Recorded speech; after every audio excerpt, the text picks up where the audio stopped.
So today's topic, WCW slash NWO Starrcade 1998, December 27th, 1998, Washington, D.C. at the MCI Center. The attendance, 16,000, over 16,000. The tagline, Who's Next? The challenge has been issued. Pay-per-view buys, 460,000. Big, big buy rate. Jeez. When you say that, it's amazing to me. Amazing.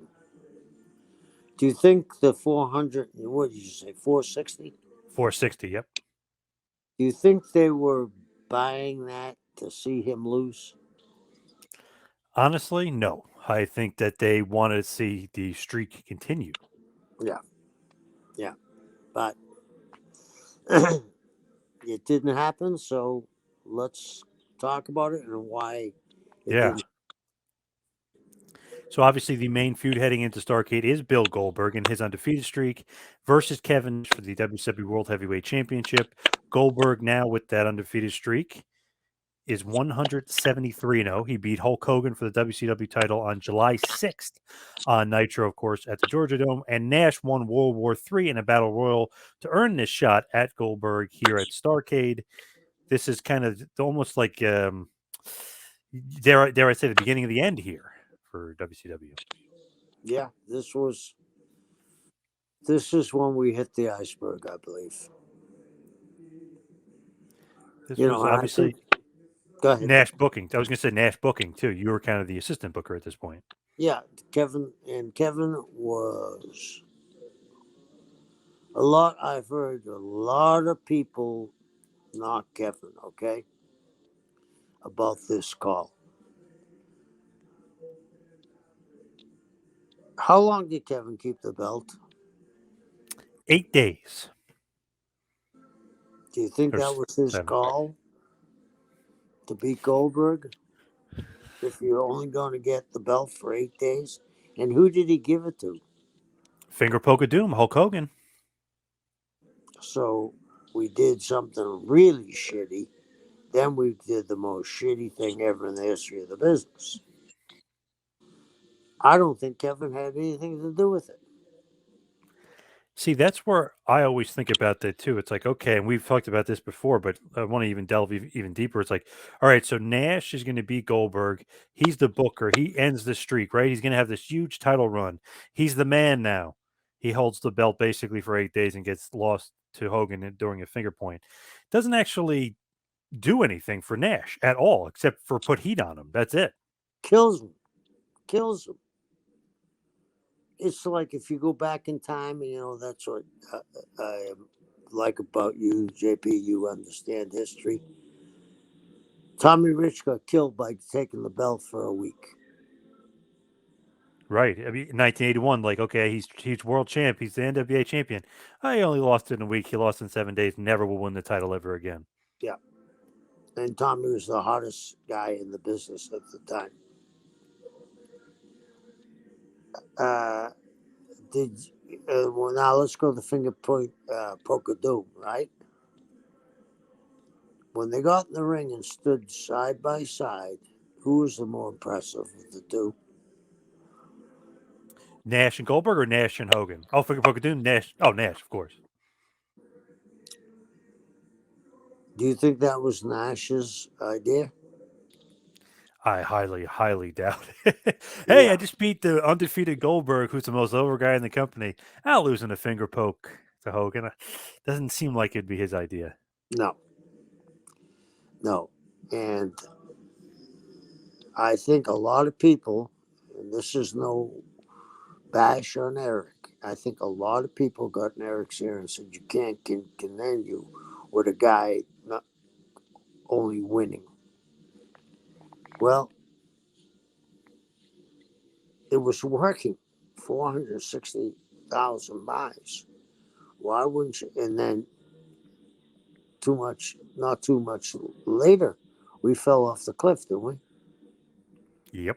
And then when you're looking at both of them standing in the ring, uh, Kevin is so much bigger.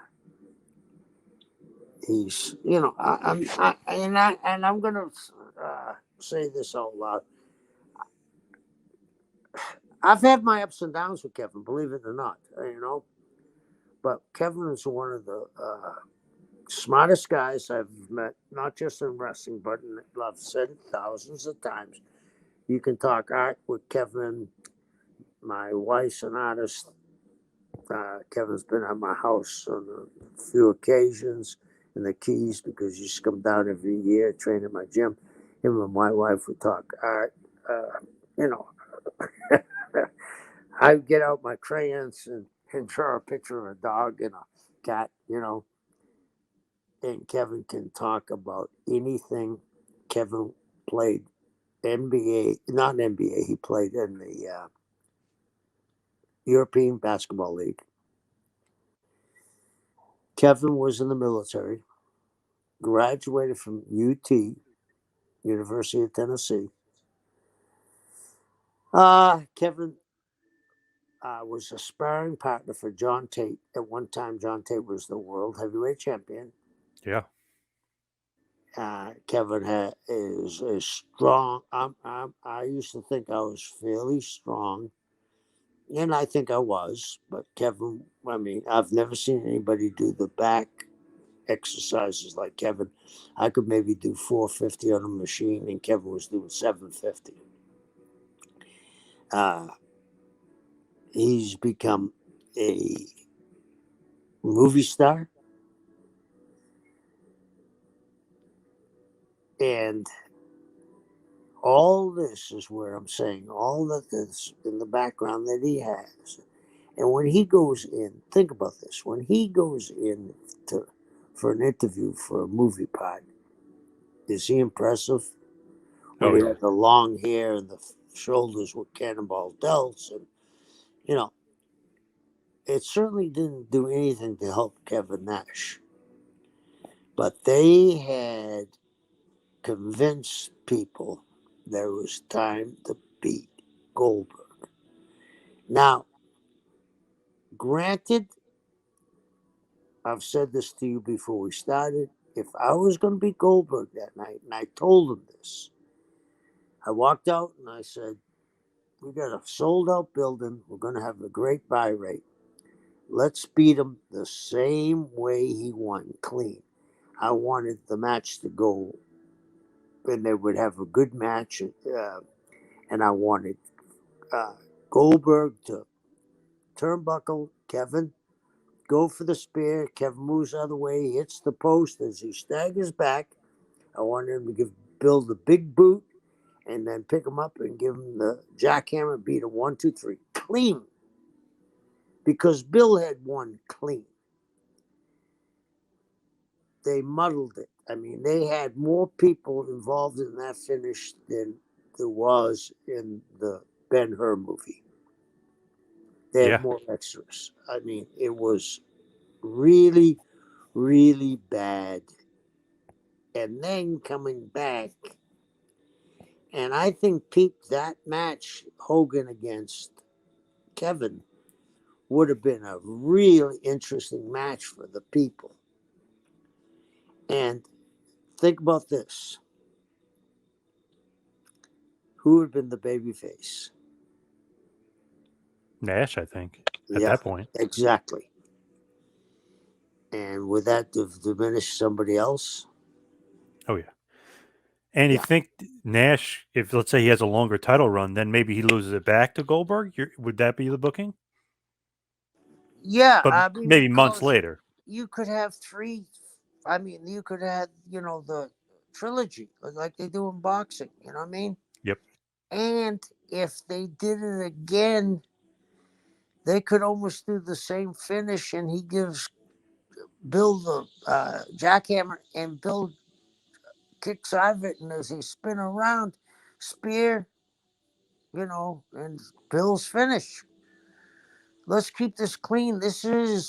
Let's not forget, this is for the World Heavyweight Wrestling Championship. It isn't, a cattle prod match. And then on the third one, they could have come back with a special referee two referees, something. And then it could be up for debate then. Do you know what I mean? And then you could have had uh, some intrigue there where Hogan says, "Brother, it's my turn," or Scott Hall saying, "I never got my shot." Do you remember that we talked about Yep. Yep. the Giant Sting? I mean, we could have had a round robin of people bitching at one another. I mean, it would have elevated the world title. Does I that make agree. sense, or am I just No, I totally agree. What they did with it was didn't work. It obviously was backwards for sure. Do you agree with what Bischoff said though? He had to be beat, or do you think even Bischoff agreed with that, or did somebody tell him that he needed to be beat? I think that there were so many people in Eric's ear telling him that he had to be beat, and it's easy to get swayed when it's coming from guys that aren't involved in the match, and you're starting to say, "Well, he's got no dog in the show," and I know one guy that really was on the bandwagon. I don't want to say it because he's a friend of mine, but I don't think he knew what was the ultimate finish was going to happen with a finger poke of doom. I don't think he would have been Eric's ear that much, but there were a lot of people in Eric's ear, and I don't knock Eric for doing it. Uh, and there was a time. How much longer can you go with Bill?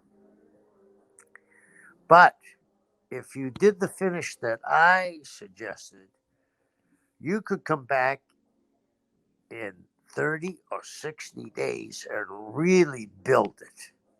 You could do the old Rocky training films, do you know what I mean? Yep. You could have done so much. I think that when they believed in Bill so much that when they saw him do that finish, they said, "Yeah, he's full of shit too." Yep. To me though, do you think that with Goldberg, wouldn't you just keep him going until he's not a draw anymore? You know what I mean? Like That's what that 460,000 buys, right? Just keep it going, right?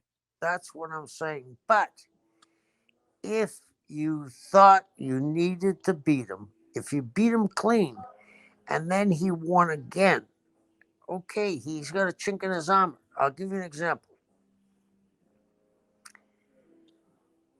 Ali lost to Frazier. Yep. They had three fights that were the best three fights of all times, right? Yep. But Ali drew more money after he lost. Little There's chink in a the armor, yeah. Yeah, you got to give a chink in the armor, but Bill, everybody understands anybody can lose. Mike Tyson, Bubba Douglas, you know what I mean?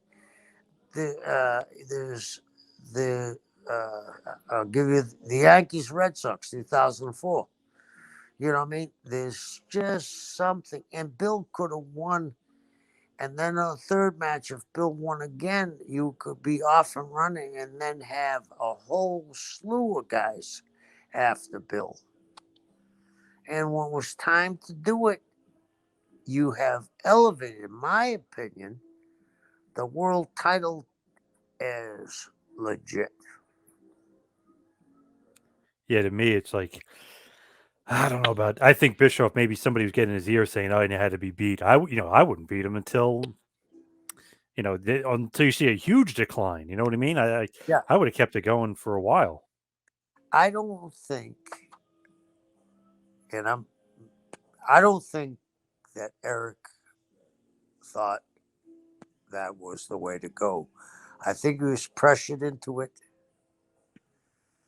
and there was a group of guys that were, and there was some baby faces saying it too. You know what I mean? Yep. And I think there was a group of guys that he trusted, and You keep on hearing something for so long, it's like uh, you meet a girl and the guy says, "Oh, the girl's really nice looking, but she got a big nose." You got 20 people saying that. Right. You believe she got a big nose. It's Yeah. time to beat him. Yep. Did Goldberg have any problems? Like losing, jobbing? Bill was too young to understand. You know what I mean? Yep. Too young to understand. Uh, it's a very difficult thing. Bill, you know, after 2 months, Bill was on top, which is unheard of, right? And he was a babe in the woods. Hmm. And Bill, I mean, he's still drawing money today, right? Oh yeah, big time. So I just think that, if you go back and you say, what's the demise? And it isn't just the wrestling because it was the North Tower, and to hold on to that as long as Eric did, he did a magnificent job. But it certainly didn't help when Kevin beat Goldberg. Yep.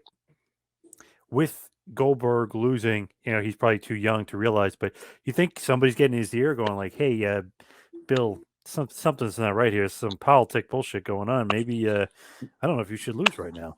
No, I don't think enough. I don't think Bill had enough people on his side. Hmm. Two. Yep. Yeah, there's a whole clique of money people wanting, and the truth of the matter is, I'm not so sure that Nash wanted to do it because Kevin. I've seen some interviews, and Kevin never gets excited when things are brought up, except that. And he had to know he was going to drop the belt in 8 days. That didn't help him at all. It actually hurt him. So there was a Yep. lot of pressure on him too.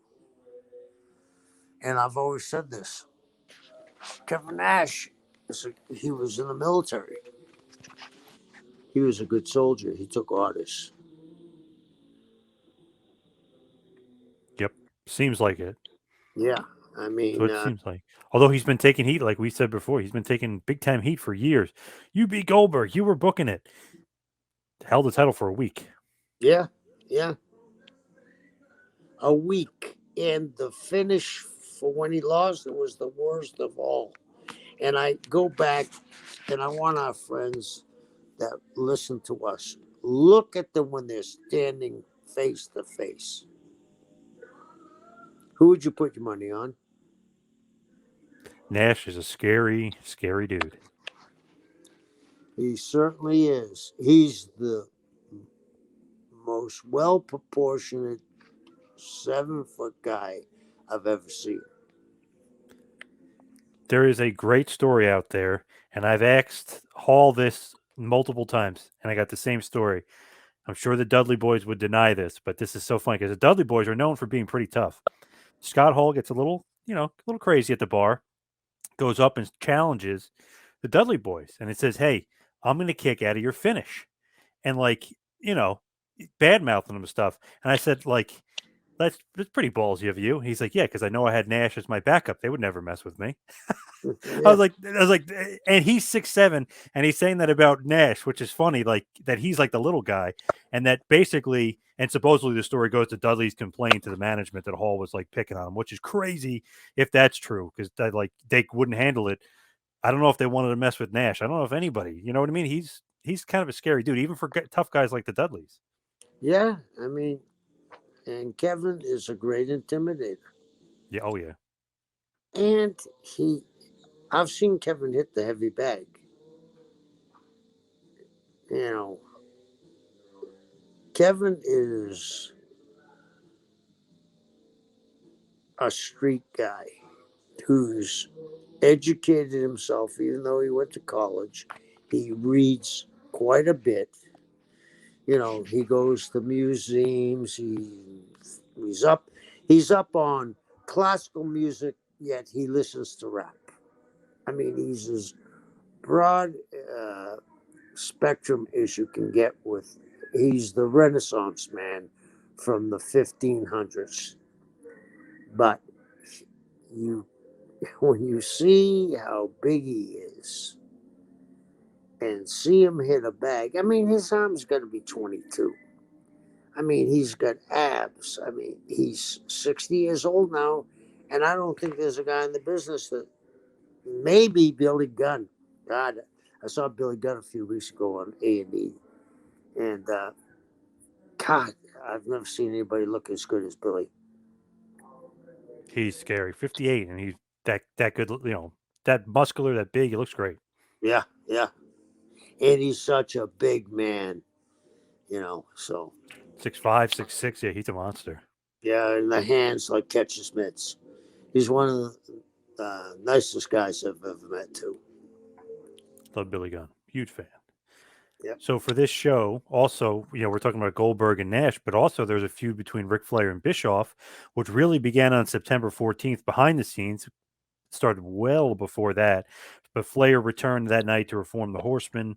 The Horsemen, of course, would feud with the NWO, and then really the main feud became Flair and Bischoff, which was very, very interesting. Obviously, we got the giant DDP mixed in there too, but Flair and Bischoff, I mean, this was real, right? I mean, Flair said, "I'm going to go watch my kid do a wrestling tournament." He said, Right. "No, you're not." He just did it. Bischoff basically tried to fire him. Flair comes back and says, "Fire me. I'm already fired." One of the greatest promos ever, one of the greatest pops ever. September 14th, 1998 Nitro. Awesome, from South Carolina. Awesome. But they really didn't like each other, right? No, they were at that time at each other's throats. And I understood both sides. Now, as time has gone on, if it was the other way around, I'm sure Eric would have went to his kids because they're both big family guys. So, it's hard to tell Ric Flair you're not going to go. But in your job, you're expecting guys to give up everything. The problem was when he gave other guys days off. Yep. And that's not a knock to anybody, but you gotta. I know that nothing's fair in life, but that's a hard one for Rick to swallow. And it's hard for Eric to swallow him saying he's not going. So I don't agree with either one of them. I think that there was so much tension there. They could have worked it out. In fact, couldn't they have had a jet for Rick to fly him back to the show? Do you know what I'm saying? 1,000%. Yeah. Why wouldn't they? Yeah. I mean, the kid ain't going to be wrestling at 10 o'clock at night. So couldn't they flown Rick in, and couldn't we have changed it to be early and maybe give it an extra pop and then flown Rick out of there? I think that, most of the times arguments continue and elevate because there's no communication. Everybody wants to win on an argument. That's what's wrong with this country right now. Everybody's right. Nobody wants to listen to the other side. And, it can't be your way all the time. So couldn't we compromise? Couldn't we say, okay, Rick, let's see what time he's wrestling. They're wrestling from at 8 a.m. I wrestled amateur tournaments, so I know what I'm talking about. 8 a.m. They're signing in. 9 o'clock they're wrestling, and at 4 they're done. He couldn't have jumped on a plane or a jet and be anywhere. If it was where was this? This was in Washington, and the kid was wrestling in Minneapolis, right? Yep. 2 hours. 2 hours. Probably, yeah. Right? Something Okay. like that. Okay. Even if it was 3, it didn't matter. Rick could have been there, and then he could have stayed in Washington D.C. that night and taken the plane out at 5 in the morning, and still been there in time. Yeah, I don't get that. Like, Yeah. why not just give him the day? I mean, just a respect factor. It Yeah. seemed like he was almost disrespecting him, almost on purpose. It seemed like it to a point. I think they were at each other's throats so much, and nobody was right. So Tanay, Heenan, and Shivani are on the call. Our favorite trio. We love them. The first match is Billy Kidman defeating Rey Mysterio and Juventud Carrera in a triple threat match for the WWE Cruiserweight Championship. This goes about 15 minutes. This is in line. I know Nash is booking, but this is kind of your philosophy here. Hot opener with 3 great wrestlers, especially Rey and Juvi. Yeah, I mean, I think Kevin was very bright, and he knew the pattern that we had was working. So why not do that? You know what I mean? Why not do that? It was the right thing to do. It was a great match. With that too, it seems like that was like what WWE was kind of almost getting away from, but you always need to go back to that, right? Like the cruiserweights were so important and so vital, and they would always have a good match, pretty much. I mean, it's almost a guarantee. You know, I was the one that brought the word cruiserweight in. It was junior heavyweight until I changed it. Are you aware of that? Was it because of boxing? Yes, absolutely. Name me the world heavyweight boxing champion that was the cruiser heavyweight champion first.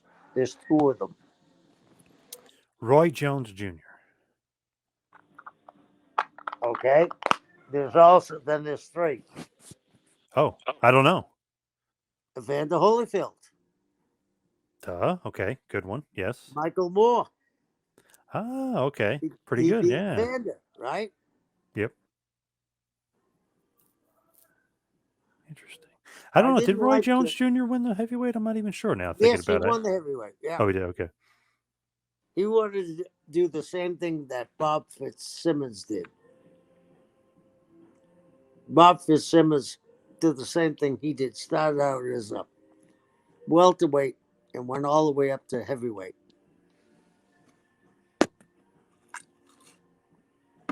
So with those guys, obviously, it seems like for some reason Kidman seems to be getting a big push. Is this because Ray and Hoovy are already established? Now you're trying to create another star in the cruiserweight division with Kidman. Like, did he need the win?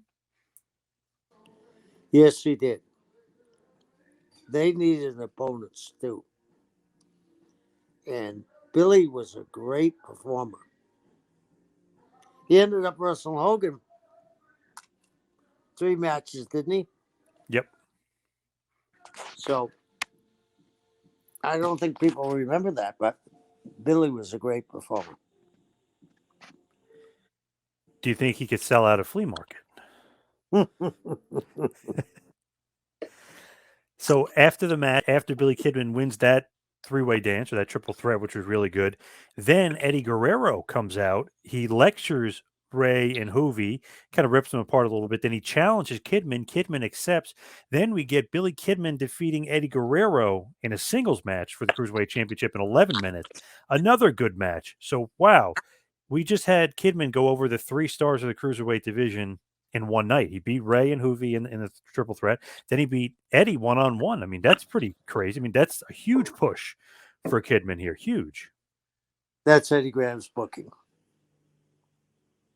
If you're going to get somebody over, get him over. Interesting philosophy. I like that. Yeah. If you're gonna get him over, get him over.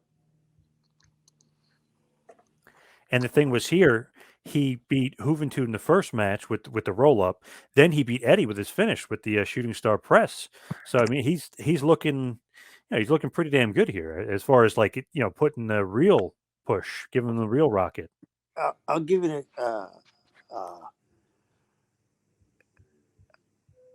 an example how this happened for me. Dusty and I weren't supposed to work together, but I cut a promo about the American Dream being dead, and he took it personal and came out, and that we worked. We were going to work that Sunday night in Orlando, and Blackjack Mulligan never gets the credit he deserves as a booker, as an owner, as a performer. So I was going to wrestle. No, I was going to wrestle Blackjack. And Dusty said, brought us into, it was in Orlando, and he brought us into a dressing room. And we didn't do that back in the day. Go from, and no one could see, but we still didn't do it in Orlando. And he came to me and Jack and said, let's work a DQ. And he said, no, we're not going to work a DQ, Dusty. He said, well, what do you want to do, Jack? He said, he's going to beat me. Then I'm sending Kendall out, and he's going to tear Kendall a new one. And then I'm going to send Barry, and then he's going to beat the shit out of Barry and get blood on him. And then you're going to hit the ring, the Great White Hope, and he's going to leave you laying. He's going to leave us all four laying. If we're going to get him over, we're going to get him over. I love that. Yeah. The people were shocked. And I think everybody was shocked here with Kidman too, because it's like, okay, he beat Ray and Hoovy, he's not beating Eddie, and then he beats Eddie. So it's like, wow, this guy is a star. He's kind of the next star of the division for sure. You elevated him from, you separated him from the pack right away. Right. You had everybody talking about the first match and second match. Great way to start the show, I think. And that, I'd like to say, was my idea, but that was Kevin's. He said, what do you think? And I said, well, I think Kidman needs to go over in the three-way match. And he said, what about Eddie coming down? And I said, what are you going to do there? Are you going to have Eddie beat him and take the heat off? He said, no. He said, let's put a rocket on Kidman. And he did. And Kidman, he was so young, I don't understand. I'm not sure he understood what Kevin did for him that night. Right. Also, LWO was in full force here. What did you? I know you kind of don't like the LWO, but what did you think of like Eddie LWO? Do you think like, okay, this is too much overkill, or was that good for his character to give him some extra, extra heelness, if you will, some extra heat? Eddie was such a great talent. He didn't need that. I hated the LWO. Who was the kid that played on? That was Eric's partner in business. That was the movie star. Jason Hervey. Yeah, I think that was Jason Hervey's idea. Wow. Do you remember who Eddie's assistant, like his bodyguard was? That guy, was that just a friend of his, or was he actually like an actual wrestler?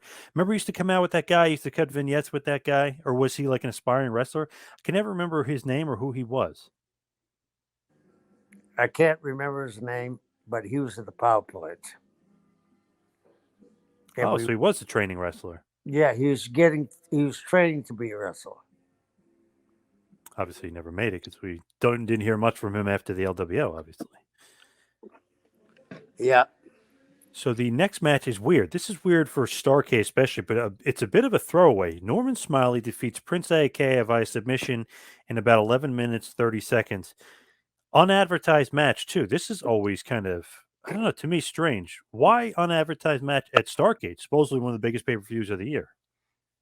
That was, and I think this was a great idea. Eric would do that occasionally. Do you remember when Hawk wrestled on the pay-per-view? Yeah, just thrown out there without any fanfare. Yeah, it was his way, and I think it was a brilliant idea. That, oh God, we got Hawk, and you know what I mean. And then this was something that he was giving you a bonus, and I think this was one of Eric's best ideas he ever had, and he doesn't get credit for it. A lot of times people don't give Eric the credit he deserves. He had two hats. He had to do the wrestling and he had to deal with the North Tower. And I don't know how he balanced it so well.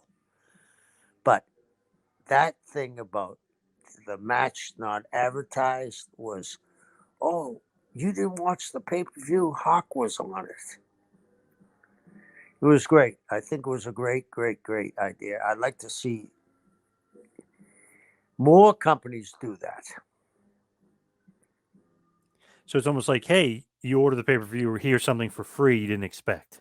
Yeah, yeah. You know, we're giving you more than you paid for. Right. Yeah. Makes sense. Yeah. And that again, that was all Eric. There was nobody else came up with that but him. Next up, Perry Saturn defeats Ernest the Cat Miller with Sonny Ono in about 7 minutes. Not really another throwaway match, but not really great here. It was just, I don't know, just kind of there. Another thing, it's like, wow, this is Starrcade. I don't know. It didn't have that Starrcade feel to it.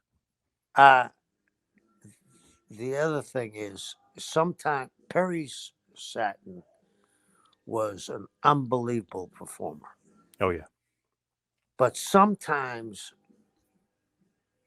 no matter how great a dancer you are, your dance partner hasn't the experience that you have. And just getting Ernest on the show, meaning Starrcade, it was to elevate him, even though he did a job. But Perry, as I've said to you before, was a great, great performer. I don't think Perry ever got his due, and I think they destroyed him in WWE with Moppy. yeah, definitely agree.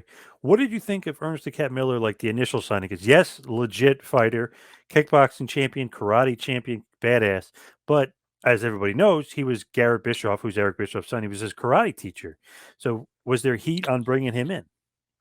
No, there wasn't heat on bringing him in because Ernest is a great guy, but he might not have been ready, and that's nobody's fault. They thought when you write something down on paper, it looks really good, but it doesn't come off the way you want it to be.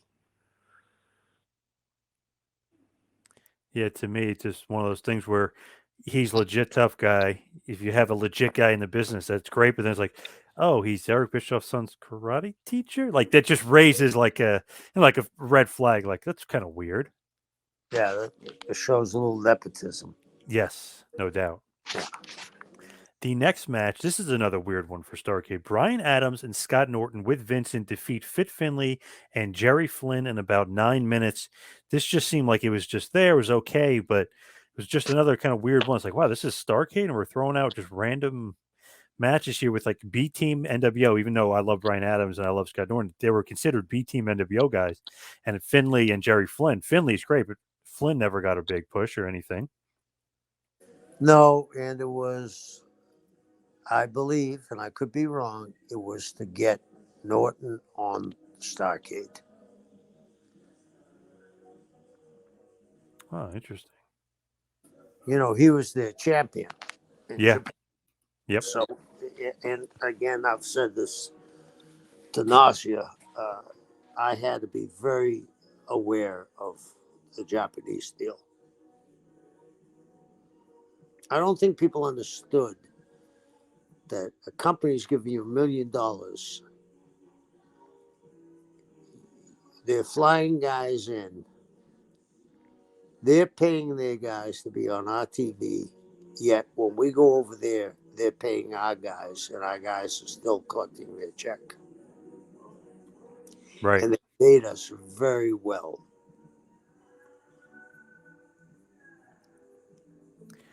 interesting thing here too, in the middle of the show, kind of Scott Hall will come out and he's unannounced, really. He's not supposed to be at the pay-per-view. He cuts a promo saying that 98 was not his year, had a horrible year, and that 1999 was going to be his year. He is wearing an outsider shirt, but he distanced himself from Nash and he said he has nothing to prove to Nash and he only has to prove something to himself.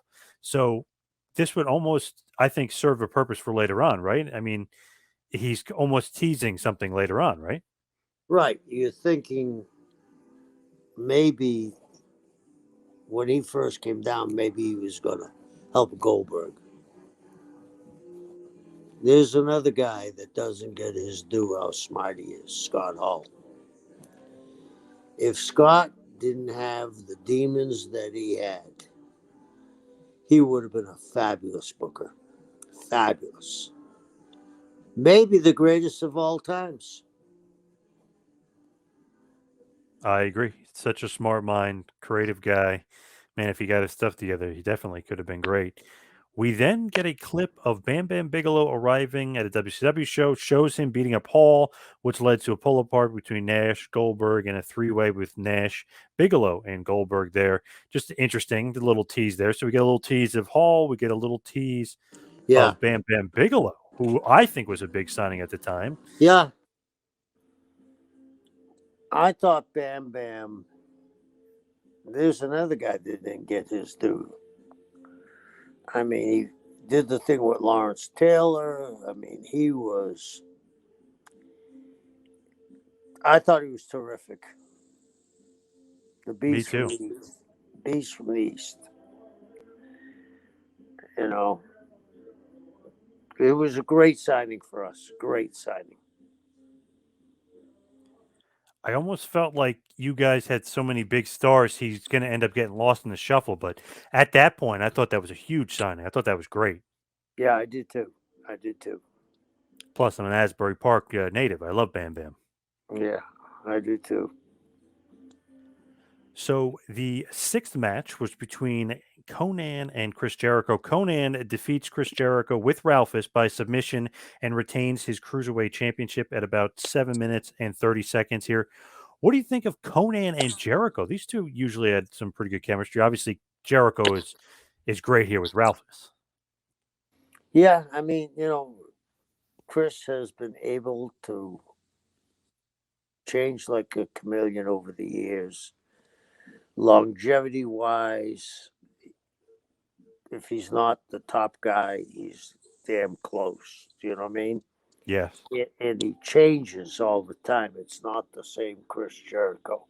My hat's off to him. He's done an amazing job over the last 25 years, maybe 30. Great. Yeah, 30. Yeah. He Yeah, just came up on his 30th anniversary. That's crazy. great. So with this match here, Conan wins with the Tequila Sunrise, retains the title. Did you know that maybe Jericho was kind of not working his way out, but he'll be gone about 8 months later. But did you think here, like Jericho, maybe he's not figured in glass ceiling? No, I think there was a glass ceiling, and I think that he was smart enough to see that. He's a very smart guy. Come on, let's face it. I mean, he's been on top everywhere. And it doesn't take him long to get on top. Right. My hat's off to him. And hey, Conan. I mean, I know he's still TV champion here, and he's a former U.S. champion. Maybe could have been destined for bigger stardom. I know we've talked about that before, but he possibly should have been destined for some bigger stardom in WCW. Yeah, again, the glass ceiling, you know what I mean? Yep. And Conan was another guy, very smart. Doesn't get his due. Very smart. He still works for about 5, 6 companies, has his own company, was the biggest star in the history of Mexico. Didn't he draw 35,000 or 45,000 people on numerous occasions? Oh yeah, Triple he's the biggest draw for sure. Yep. Yeah. So the next match up, Eric Bischoff defeats Ric Flair in about 7 minutes. Of course, Kurt Hennig helped him here. He handed Bischoff a weapon. Bischoff nailed Flair with it and pinned him to win the match. What do you think here? Bischoff, not a wrestler, going over the greatest of all time. I know this is a great feud and it's real, and the crowd is really into this. And Flair, for whatever reason, is really selling for Bischoff. I mean, he's trying to make him look good. He's bleeding.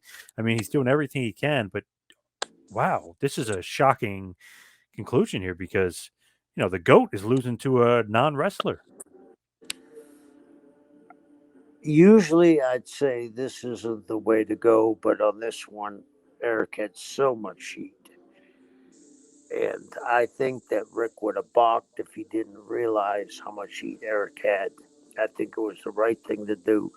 And it had nothing to do with ego on Eric's part. It was the right thing to do. Man, the amount of heat he got, he may have been the biggest heel in the company at this point. I mean, he was vilely, vilely hated. I mean, he's just a pure heel. It was nuts. And don't you think that Vince copied Eric? Yes, I've always thought that. Yes, Yeah. Yeah. people always go back to when McMahon was doing McMemphis. Remember, he was doing a heel in Yeah. '94 ish, doing Yeah. that. But I don't know, on the national scale. I mean, he was doing the Bischoff character. Exactly. Exactly. So I don't have any qualms about Eric going over because he had so much heat. Did Flair have any problem with Bischoff going over? Obviously not for Rick getting all that juice. It's very interesting though. Like they hate each other, but Flair, obviously the super professional that he is like, yeah, it's good business. I'll put the guy over. You know what I mean? And like, Right. pretty crazy. Right. Well, that's how people that love the business and understand what the right thing to do at the right time is. And the next night on Nitro, they'll have a rematch. Flair cuts this awesome promo, strips naked in the ring, basically. Typical Flair. He's going nuts, saying he'll put his career on the line, whatever. He wants a rematch because he was screwed because of Hennig and Bischoff from Starrcade. And they'll have that rematch, and Flair will win with a little bit of an assist from the Macho Man Randy Savage, of all people. So what a pop. I mean, I remember that Nitro.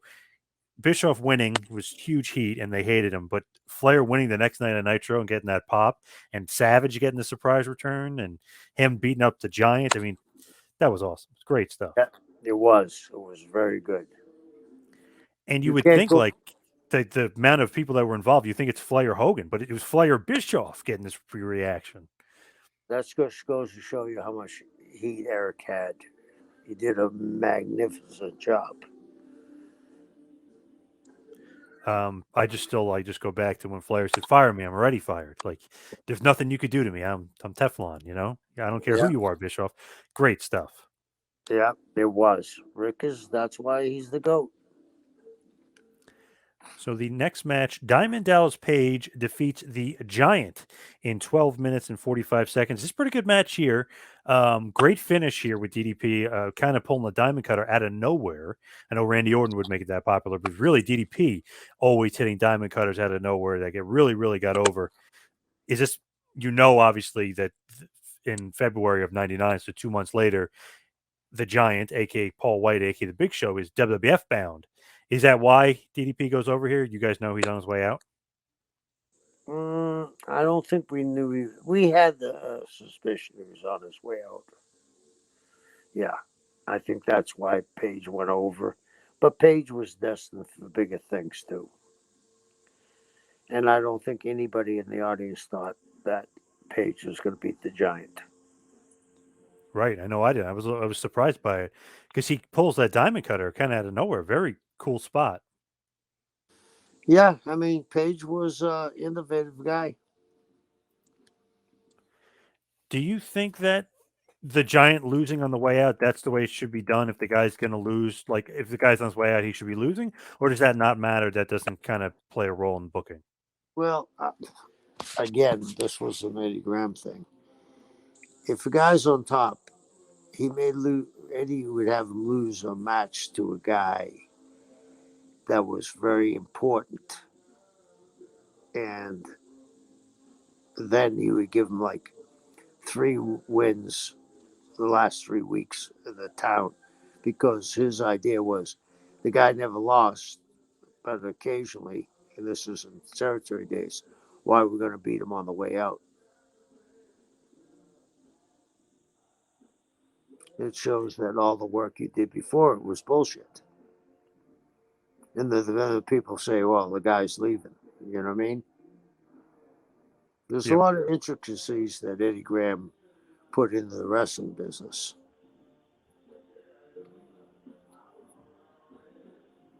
Yeah, definitely. As far as DDP, definitely one of the hotter acts of the year. He definitely deserved to beat the Giant here on the big stage of Starrcade, right? I mean, he definitely deserved to kind of to get the win, no matter what, if the Giant was on his way out or not. Right, right, right.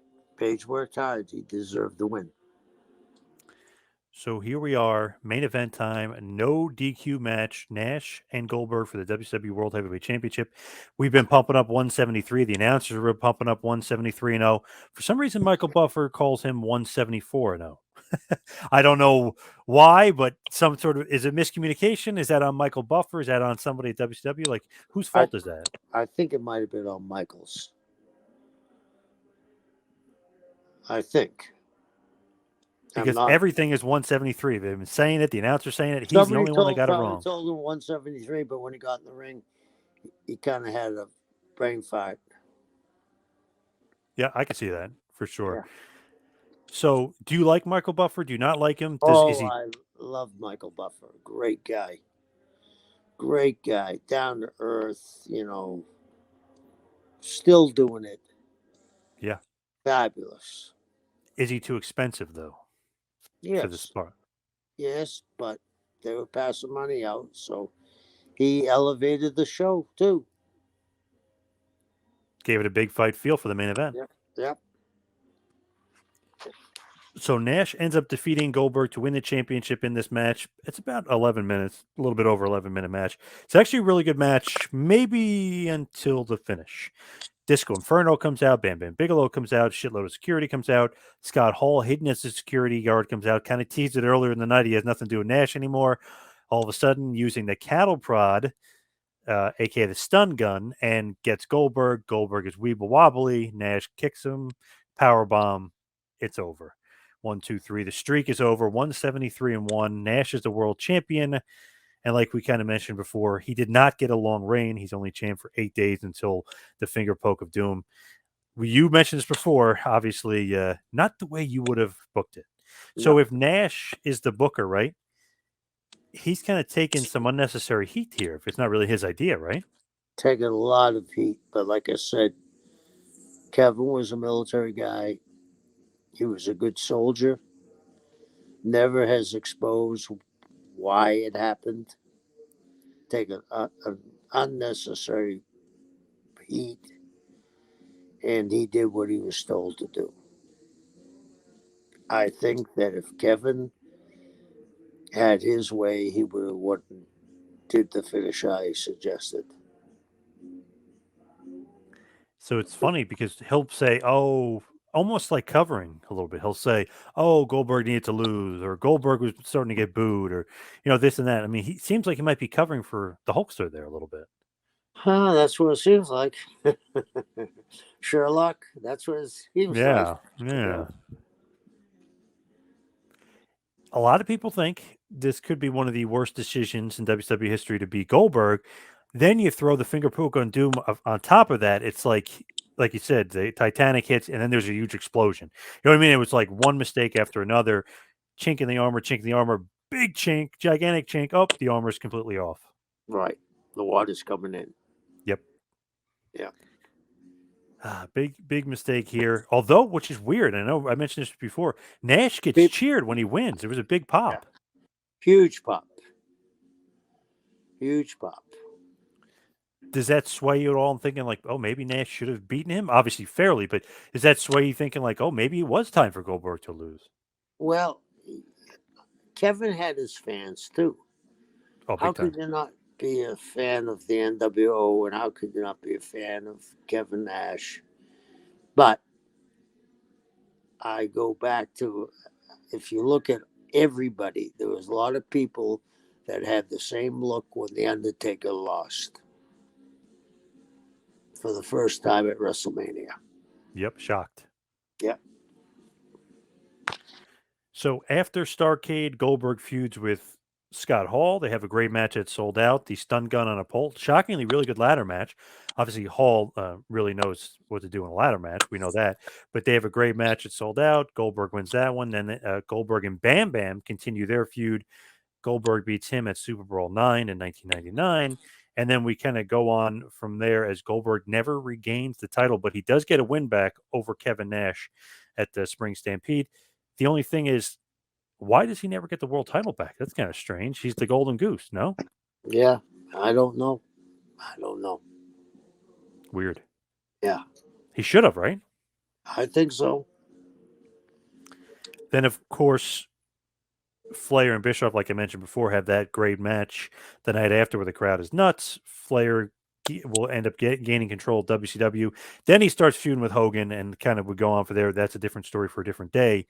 But as far as Starrcade 98, thumbs up, thumbs down, thumbs in the middle.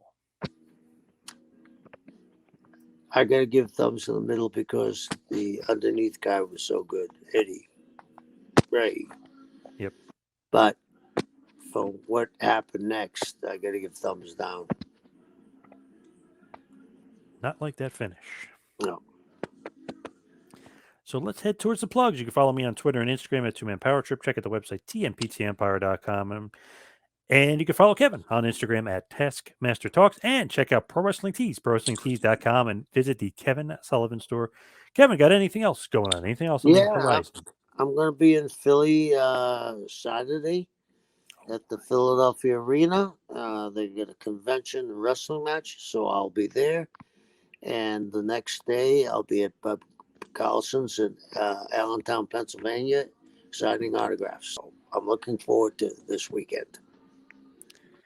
Like to thank everybody for tuning in this week. We'll see you right back here and next week for Taskmaster Talks with Kevin Sullivan. See you next week, folks. Thank you for watching the Hannibal TV. Please help me out and like this video, then click the subscribe and get notifications buttons so you don't miss any of my latest shoot interviews, match videos, or news updates. Follow us on Facebook at The Hannibal TV for more live streams and videos. And while you're at it, follow us on Instagram and Twitter at The Hannibal TV.